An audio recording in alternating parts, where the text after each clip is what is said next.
अस्सलाम वालेकुम, welcome to my YouTube channel Pro Coding. उम्मीद है कि आप सब खैरियत से होंगे।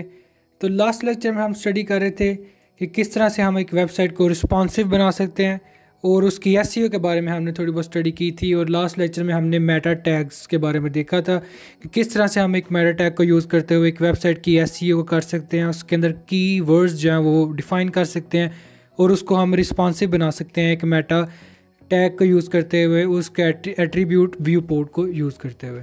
तो आज के लेक्चर में हम देखेंगे कि किस तरह से हम एक वेबसाइट को डिफरेंट सेक्शंस पे कन्वर्ट कर सकते हैं।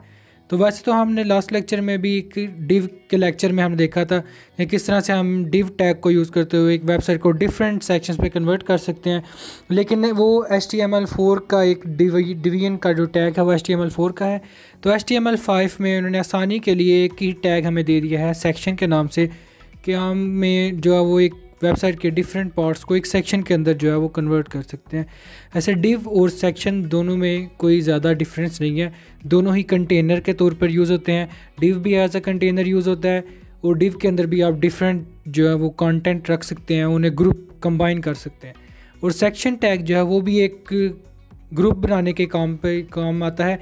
यानी कि फॉर एग्ज़ाम्पल अगर आप कोई होम पेज बना रहे हैं तो उसकी जो मेजर कंटेंट है, जो वेब हेडिंग्स या कंटेंट एक दूसरे से रिलेटेड हैं, आप उसे एक सेक्शन के अंदर रख सकते हैं, दूसरे सेक्शन के अंदर डिफरेंट कंटेंट्स जो है वो रख सकते हैं। तो मेजर डिफरेंस जो है वो डिवीजन टैग, डिव टैग और सेक्शन टैग में वो ये है कि जो सेक्शन टैग है वो एसईओ के लिए बहुत ही इंपॉर्टेंट है। एसईओ के लिए सबसे बेस्ट जो टैग है वो सेक्शन टैग है। फॉर एग्जांपल अगर हम इधर एक सेक्शन टैग के अंदर कुछ लिखते हैं तो चलिए प्रैक्टिकल करके देख लेते हैं।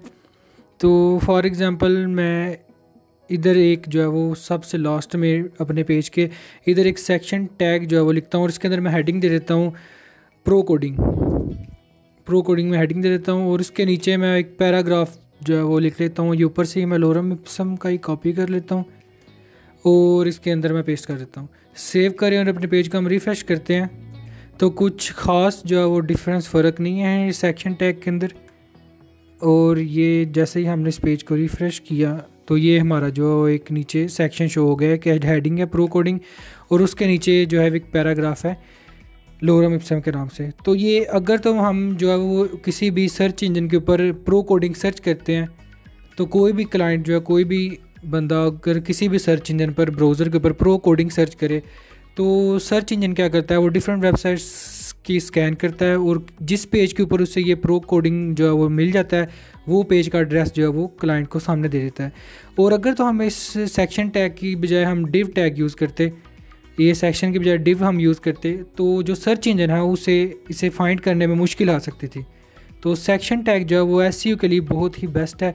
वो सर्च इंजन क्या करता है, first of all section tag आपकी वेबसाइट के अंदर फाइंड करता है और उसके अंदर जो फर्स्ट हेडिंग होती है वो उसे क्लाइंट के मुताबिक देख के तो उसकी इंटरफेस पे शो करा देता है। तो सेक्शन टैग जो है वो एक एसईओ के लिए बहुत ही इंपॉर्टेंट है। इस तरह हमें मज़ीद जो हम नीचे सेक्शन बना लेते हैं। फॉर एग्जांपल मैं एक सेक्शन इधर होम का बना लेता हूँ या फिर मैं इधर सेक्शन में अंदर लिख लेता हूँ ट्यूटोरियल्स ऑफ ऑल काइंड लिख लेते हैं और इसके नीचे मैं पैराग्राफ के अंदर फॉर एग्जांपल मैं लिख देता हूँ इधर HTML CSS जावास्क्रिप्ट लिख देता हूँ, साथ में लिख देता हूँ PHP। इस तरह डिफरेंट काइंड्स ऑफ जो है वो आप लिख सकते हैं सर्च इंजन के लिए कि अगर आपका क्लाइंट कोई भी वेबसाइट सर्च करे, फॉर एग्जांपल कोई भी अगर किसी भी ब्राउज़र पर सर्च करता है ट्यूटोरियल्स ऑफ ऑल काइंड, तो जो वेब ब्राउज़र या फिर सर्च इंजन जो है वो क्या करता है, वो डिफरेंट वेबसाइट्स को सर्च करेगा। First of all section search करेगा और सेक्शन के अंदर देखेगा कि उसके अंदर जो हेडिंग है, इसे हेडिंग के अंदर लिखना है, हेडिंग सर्च करेगा कि कौन सी हेडिंग के अंदर जो है वो ट्यूटोरियल्स ऑफ ऑल काइंड लिखा हुआ है, तो वो जो है वो सर्च करने वाले के सामने ब्राउज़र पेज के ऊपर ये शो करा देगा।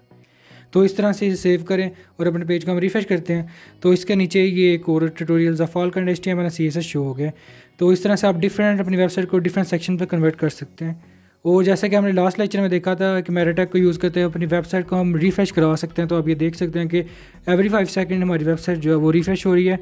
और ये इसलिए इस तरह इस काइंड से रिफ़्रेश हो रही है बिकॉज हमने अभी से सर्वर पर अपलोड नहीं किया। अगर सर्वर पर अपलोड हो तो ये वेबसाइट जो है वो रिफ़्रेश हो और क्लाइंट को जो है वो इंटरफेस हमारा इस तरह ब्लिंक नहीं होता, बल्कि एक रिस्पॉन्सिव वे में रिफ़्रेश होती है।